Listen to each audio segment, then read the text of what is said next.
Monday edition of the Carolina Journal News Hour, News Talk 1110, 99.3 WBT. I'm Nick Craig. Good morning to you.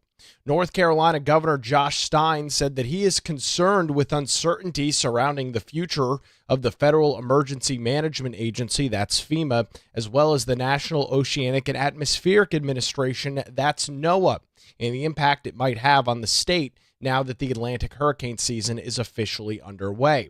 As we've covered over the last couple of weeks, NOAA is calling for 13 to 15 named storms in this Atlantic season, of which 6 to 10 could become hurricanes. They are also predicting that 3 to 5 of those could be forecast to reach major hurricane status, which would be a Category 3 or above, with winds of over 110 miles an hour.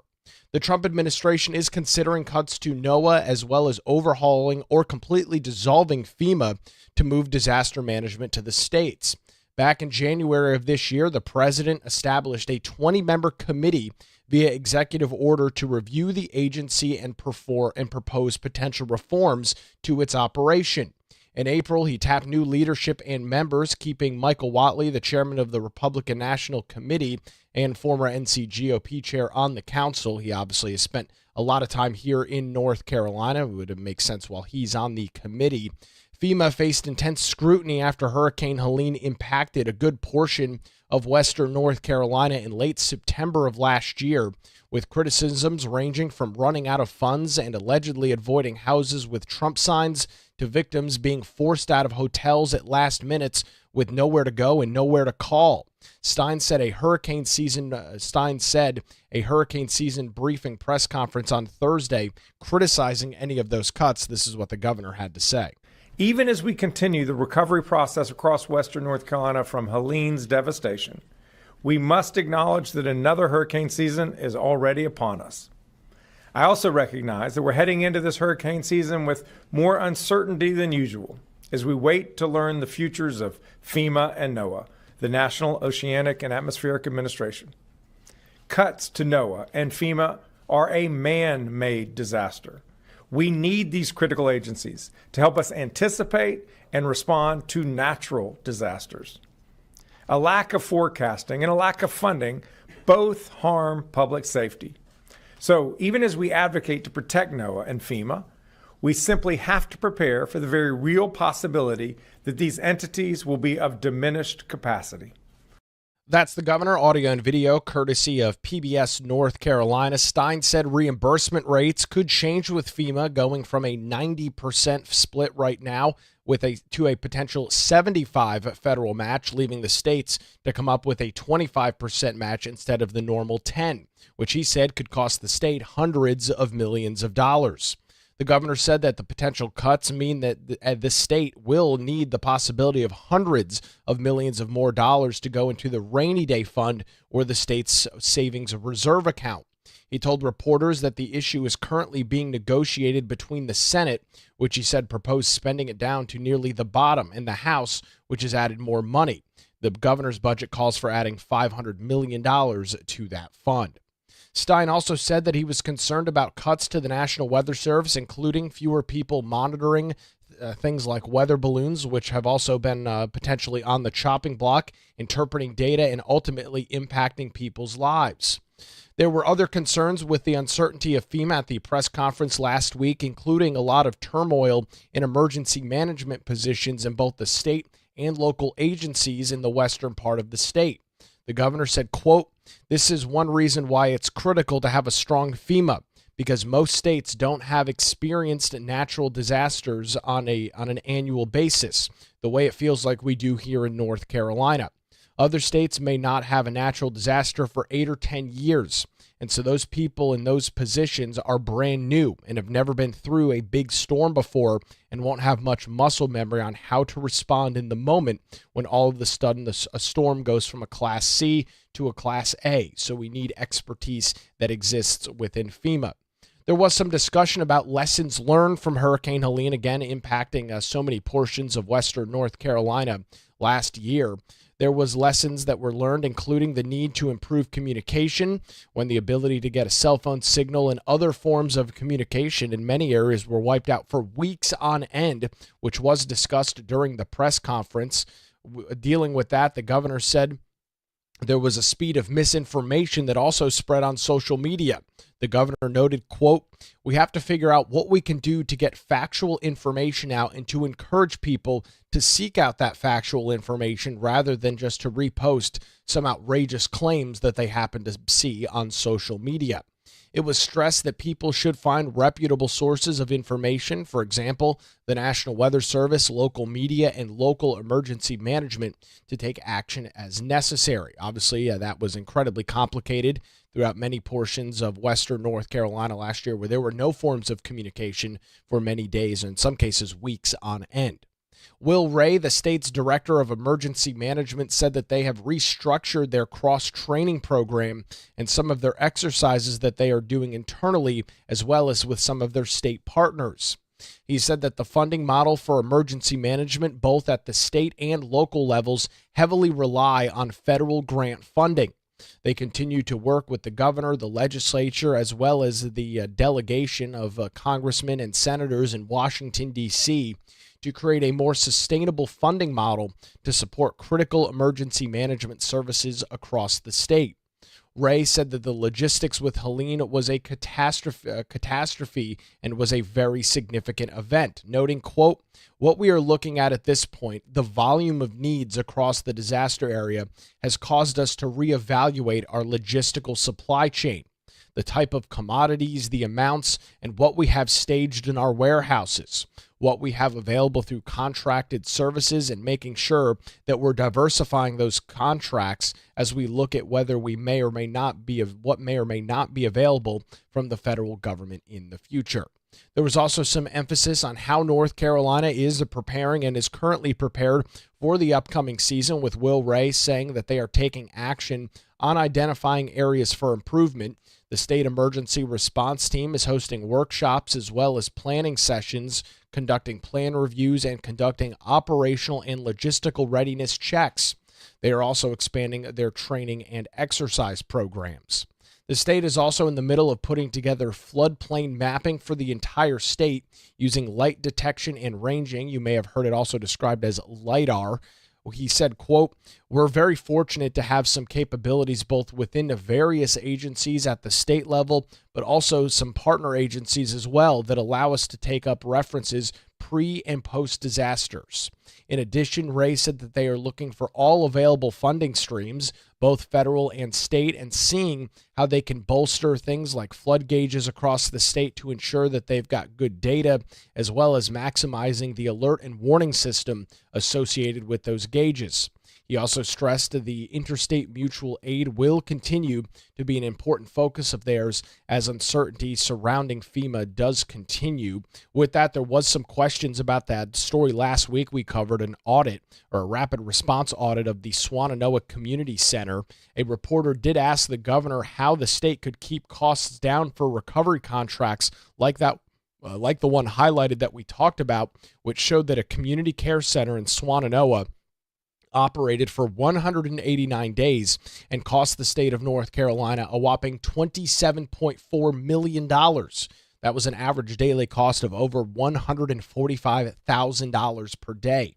He replied that while the state is always prudent when it comes to spending taxpayer monies, Hurricane Helene was a catastrophic storm, and the top priority was the health and safety of people in the community, with the governor telling reporters, quote, "This is a community that had no running water for weeks. Folks needed a place to shower and they needed a place to wash their clothes. They needed that from a realistic perspective." It was also immediately following a catastrophic storm where we're asking people to leave their families and go live in who knows where and what kind of condition for weeks on end. All of the water that was generated by those stations had to be disposed somehow and somewhere, and they weren't connected to a water or sewer system. So that was how the governor kind of tried to brush off this exorbitant cost, $27.4 million for that facility in Swannanoa. Likely to probably get some more details on that in the coming weeks. We'll keep an eye on it right here on the Carolina Journal News Hour, where it's now 5:15, News Talk 1110, 99.3 WBT. We will get a look at the roadways on your early Monday morning commute with Boomer Von Cannon.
It's 521. Welcome back to the Carolina Journal News Hour. News Talk 1110, 99.3 WBT. Some civil unrest unfolding in a major U.S. city, Los Angeles, over the weekend. And with that, a statement from the Democrat governors has come out. And one of those is, in fact, Governor Josh Stein of North Carolina. The letter reads as follows, quote, President Trump's move to deploy California's National Guard is an alarming abuse of power. Governors are commanders-in-chief of their National Guard, and the federal government activating them in their own borders without consulting or working with the state's governor is ineffective and dangerous. Further threatening to send U.S. Marines into American neighborhoods undermines the mission of our service members, erodes public trust, and shows that the Trump administration does not trust local law enforcement. It is important that we respect the executive authority of our country's governors to manage their National Guards, and we stand with Governor Newsom, who has made it clear that violence is unacceptable and that local authorities should be able to do their jobs without the chaos of this federal interference and intimidation. With this letter coming out yesterday afternoon, the situation did unfold into more civil unrest last night in Los Angeles. Cars being burned in the middle of the streets, buildings being looted as law enforcement attempted to grab control of that situation. The statement from the Democratic governors of the United States, again, did include Democrat Governor Josh Stein here in North Carolina. We'll see if we get any more reaction from him. If so, we'll pass it along to you right here on the Carolina Journal News Hour. As state lawmakers consider bringing back the state's back-to-school sale tax holiday starting in 2026 as a savings benefit to families, critics warn that the tax breaks may be more alluring than substance, offering political appeal. However, they may have very limited economic impact. The North Carolina House's budget proposal would revive the once popular initiative that gives families a break at the register for one weekend during back-to-the-school season. If approved, the state would reinstate its sales tax holiday beginning in 2026, allowing shoppers to buy school supplies tax-free for one weekend a year. Supporters say it's a win-win for families and businesses, while critics argue it's more of a symbolic gesture than substantive economic policy. Two voices on tax policy offer very different viewpoints on whether the popular weekend reprieval would have meaningful relief or just mask broader fiscal trade-offs. Andy Ellen, the president and general counsel of the North Carolina Retail Merchants Association, is a strong proponent of the measure. He argues that the sales tax holiday would offer a real savings at times when parents are stretched thin financially as they prepare for the school year. He said to the Carolina Journal, quote, a sales tax holiday is a win for both North Carolina's hardworking families and retailers. Coupled with sales that many retailers time to coincide with sales tax holidays, shoppers will see meaningful savings on necessary items. He also believes that reinstating the tax-free weekend could strengthen North Carolina's retail economy by pulling shoppers who have traditionally gone out of state for some of that shopping. He noted, quote, a sales tax holiday could also bring shoppers back to North Carolina who are taking advantage of the sales tax holiday from some of our neighboring states, such as Virginia, Tennessee, and South Carolina. North Carolina previously did offer a sales tax holiday, but it was repealed in 2013 as part of a broader tax overhaul. Since then, neighboring states have continued to offer similar incentives, often around the same time in the late summer.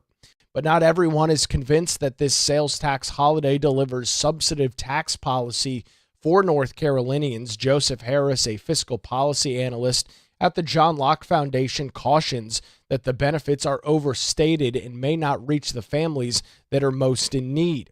He told the Carolina Journal, quote, while a sales tax holiday may seem to offer meaningful tax relief to working families, they are more of a symbolic gesture than substantive policy measure. Sales tax holidays impose compliance costs that disproportionately burden small businesses, and rather than stimulating new economic activity, they typically only shift the timing of purchases to the tax-free period. That means that the state sacrifices tax revenues without generating any new economic growth. Harris also raised concerns that the policy unintentionally favors wealthier households that have the flexibility to time their spending. He noted that many lower-income families may not have the financial flexibility to wait and do all of their shopping during a single weekend if they are living paycheck to paycheck.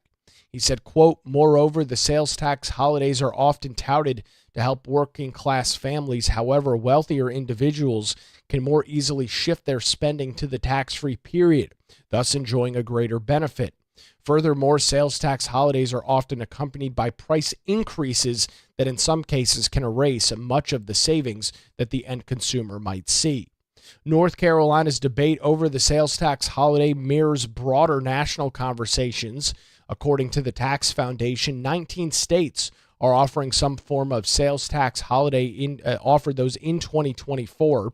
The Tax Foundation noted that while sales tax holidays, quote, "remain popular despite their economic inefficiencies, unintended consequences, and frequent inability to achieve their stated goals," the organization noted it's not only politically popular with elected officials due to the high visibility of the direct discount, but is also popular amongst consumers who often believe that they're getting a good deal, whether it's real or if that's something that is just perceived. When it comes to North Carolina, the North Carolina Senate tax policy proposals, leaders have offered up increased income tax reductions for all workers in the state instead of a weekend tax break for school items. As we have been tracking over the last couple of weeks, budget negotiations do continue in Raleigh. The members of the North Carolina General Assembly are slated once again to be back this week. Tuesday and Wednesday are jam-packed with committee meetings and many behind-the-scenes conversations continuing as leaders from both the House and the Senate from the two chambers continue to debate things like taxes, various spending across various state programs as well. Those discussions do continue. We'll keep an eye on them right here on the Carolina Journal News Hour, where it's now 5:29, News Talk 1110, 99.3 WBT. We'll get another look at the roadways on your early Monday morning commute with Boomer Von Cannon.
It's 5:36. Welcome back to the Carolina Journal News Hour. News Talk 1110 99.3 WBT. This morning, the North Carolina Department of Motor Vehicle is warning residents across the state of fraudulent text scams that are making their rounds once again.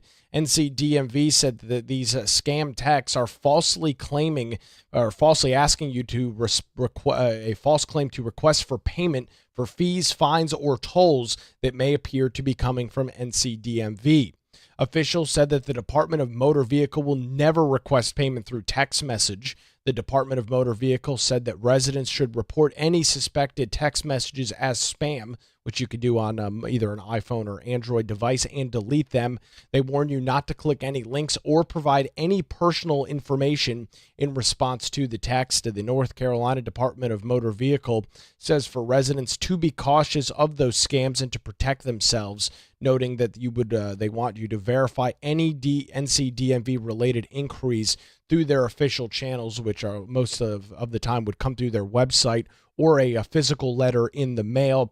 Again, the DMV noting that these fraudulent text messages, which claim that if you do not pay these tolls, you could potentially find yourself having your driver's license suspended, your vehicle registration suspended, or even in some cases threatening jail time, looking at North Carolina administrative code. So make sure you're keeping an eye on that and not providing any information to these text scammers. They also note that you can send some of those to either the Federal Trade Commission or the North Carolina Department of Justice. Both of those entities have websites set up where you can, in fact, provide details on those phishing texts or scam messages.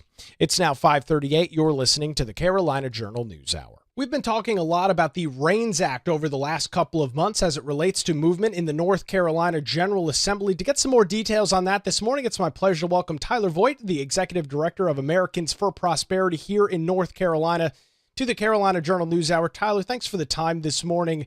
Before we get into some details as to the current status of the REINS Act, can you give our audience a broad overview of what we're talking about when we mention the REINS Act? Yeah, Nick, thanks for having me on today.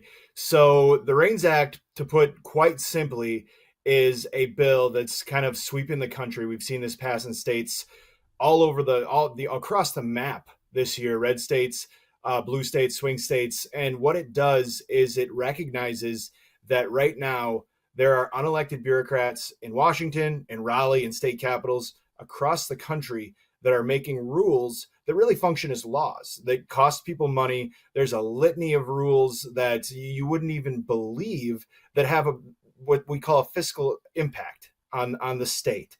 So what REINS does, like I said, is it recognizes that fact and says, hey, this probably isn't a place for unelected bureaucrats to be making these decisions who are not accountable to voters. This should be in the hands of lawmakers. So once a rule hits a certain dollar amount that it's going to cost the people in the state, the REINS Act, what it does is it triggers that to automatically go in front of the General Assembly. So the lawmakers that North Carolinians are electing every 2 years are actually responsible for these. They're accountable to these, and they can, in a lot of ways, stop these bad ones in their tracks to make sure that there aren't these unnecessary rules that are costing everybody money every day.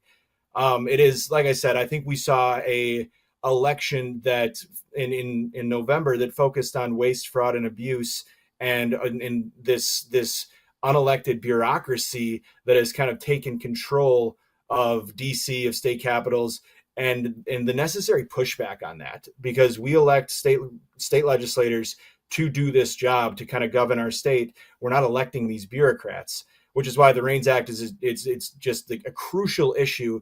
It's one, like I said, we've seen pass in states across the country, and in North Carolina, we've really got a lot of momentum behind it. Before we get to what's going on in North Carolina, another state just last week had some significant movement. I believe it was Louisiana. Yeah. What's going on down there?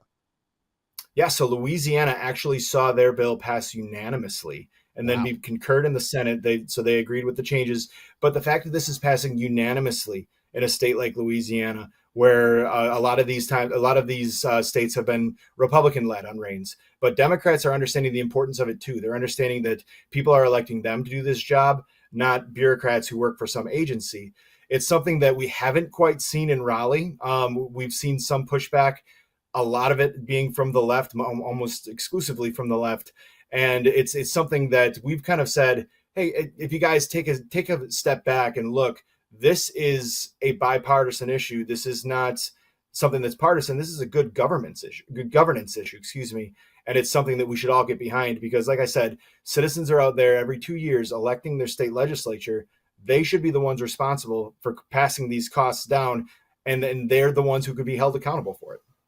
And the movement in North Carolina is pretty significant. The original legislation, as we talked about back a couple of months ago, has been introduced in North Carolina. It did meet the crossover deadline. It's been working through some various committees. It's presumably something that's maybe right on the precipice here in North Carolina. Yeah, we hope so. So we saw the House bill pass a couple weeks ago, right before crossover, get through. We knew that there was going to be changes along the way. We've been having conversations with sponsors and with leadership about what should this look like? What will be the most beneficial and the best outcome that we can get from this bill? And we've seen, like I said, just a significant movement this week. The Senate brought back in language that brings in that legislative approval, which is the key point to REINS is the legislative approval. Once it meets a certain dollar threshold, it passed the Senate Reg Committee just this last week. It passed the Senate Rules Committee. Going to the floor, it will go back to the House. And again, like I said, the key issue here is that legislative approval. That is now back in it. That is what the language looked like when it was first introduced in the House and the Senate with a companion bill, where we saw a majority of Republicans, or majorities of both chambers, support this kind of legislation. Obviously, here in North Carolina, we do have Republican control in both the House and the Senate. However, there is a Democrat currently sitting in the governor's mansion. That is Josh Stein. Have we heard any rumblings or anything from him as to whether he would be in favor of something like the REINS Act, or is this going to be an uphill battle for the legislature going forward? Yeah, we haven't heard much from his office about it. I would say, like I said, this is an issue that we've seen bipartisan support across the country for. So I would hope with the message that Governor Stein has brought in about how he wants to be that change maker, he wants to work with leadership in both houses, and he wants to reach across the aisle. I would hope this is something that he can see as a really, really great opportunity for him to do that. Excuse me.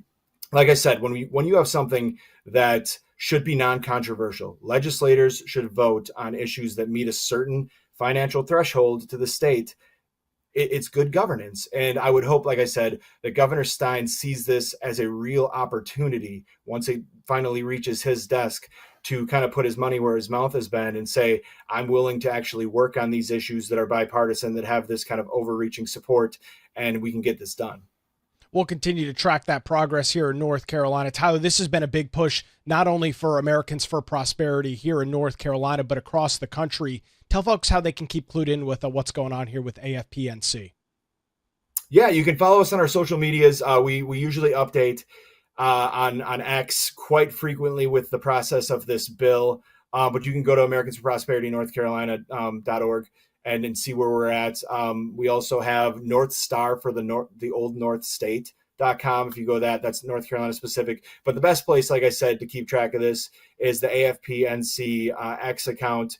We're keeping up to the second almost updates on what's going on with REINS, thanking legislators when they're sponsoring this, when they're voting for this, when they're just getting out there and talking about the benefits of this. So follow us on there, and we're going to continue to provide these updates as they come. And hopefully we have a lot of good news soon. We appreciate the details this morning. Tyler Voigt with Americans for Prosperity for North Carolina joins us on the Carolina Journal News Hour, where it's now 5:45 and News Talk 1110 99.3 WBT. It is time to get another look at the roadways on your Monday morning with Boomer Von Cannon. Hey, thank you, Nick.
Good morning again. It's 5:51. Welcome back to the Carolina Journal News Hour. News Talk 1110 99.3 WBT.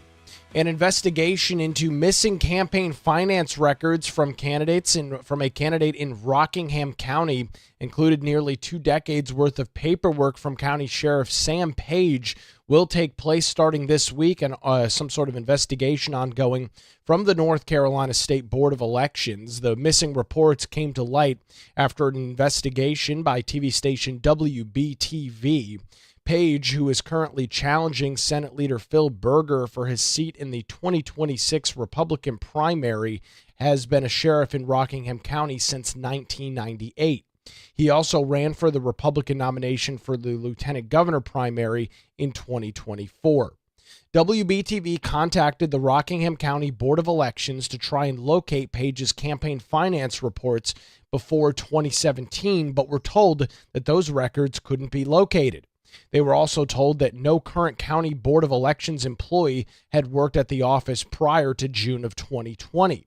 According to state law, county boards of elections are required to retain campaign finance reports and other filings while a candidate holds public office. The county may then destroy those records 3 years after the candidate has left office and closed all of their candidate committees. However, candidates and treasurers are subject to record retention requirements that are different from those of county boards of elections.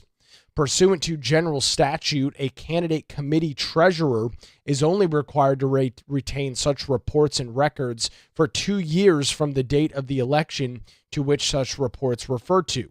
That means that the treasurer for Page's campaign committee was not required to retain records for any at issue beyond November of 2020. According to NCSBE spokesman Pat Gannon, the state board contacted the current treasurer for Page's campaign committee as they are assisting the Rockingham County Board of Elections and looking for those reports. They asked him if he had any further information regarding the records or any contact information for Page's former campaign committee chairman who would have been serving during the time in question prior to 2017. The reply, which took place, said that Page and his committee has consistently complied with filing requirements for reports before July 1st, 2017. The email also noted, quote, in his 27 years serving as sheriff, his campaign finance records were filed timely, a fact that has never been questioned by the State Board of Elections or any other authority. In addition, the campaign noted that the campaign committee had fully complied with the requirements of the general statute that all disclosures prior to July 1st, 2017 were filed in paper form. The email from the current treasurer for the sheriff, Sam Page, reads, quote, no audit or investigation has ever been initiated regarding Sheriff Page's campaign finances and the statutory 2-year retention period for reports filed to July 1st, 2017, since that is long expired. It is possible that paper copies of some pre-2017 reports may exist, but I cannot confirm that Sheriff Page, Mr. Gunn, or anyone else associated with the Sam Page campaign for sheriff has possession of these documents. Moreover, we understand that North Carolina general statute imposes no obligation to maintain or produce such records beyond the statutory period, which is now since expired.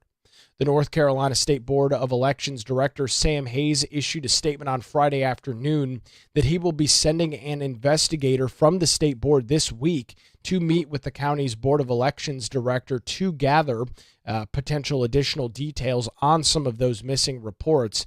The statement reads in part, quote, I am aware of the situation involving campaign finance reports that are missing from Rockingham County records prior to 2017. I have spoken with the Rockingham County Elections Director, and I am committed to getting to the bottom of what happened here. We understand that reports prior to 2017 are missing from files for other candidates in addition to Sheriff Page. However, we have no evidence or indication that Sheriff Page or any other county candidate from before 2017 failed to file any required campaign finance disclosure reports, end quote there from the State Board of Elections. He said that the current Rockingham County Board of Elections and staff inherited the problem from a prior board and are working diligently with the State Board of Elections and their staff to address those issues. The Carolina Journal did, in fact, reach out to Sheriff Page for comment, but did not receive a reply prior to the publication of our article that ran on a Friday afternoon. So with the new North Carolina State Board of Elections, some potential investigations ongoing, at least what we're talking about this morning in Rockingham County, as there does appear to be at least a plethora of files and various data points missing from the time of prior to July of 2017. We'll keep an eye on those details and all of the other ongoing changes and things happening with the North Carolina State Board of Election. You can keep up to date with those details online by visiting our website, carolinajournal.com, or, of course, right here on the Carolina Journal News Hour. Well, that's going to do it for a Monday edition. WBT News is next, followed by Good Morning BT. We're back with you tomorrow morning, 5 to 6, right here on News Talk 1110 and 99.3 WBT.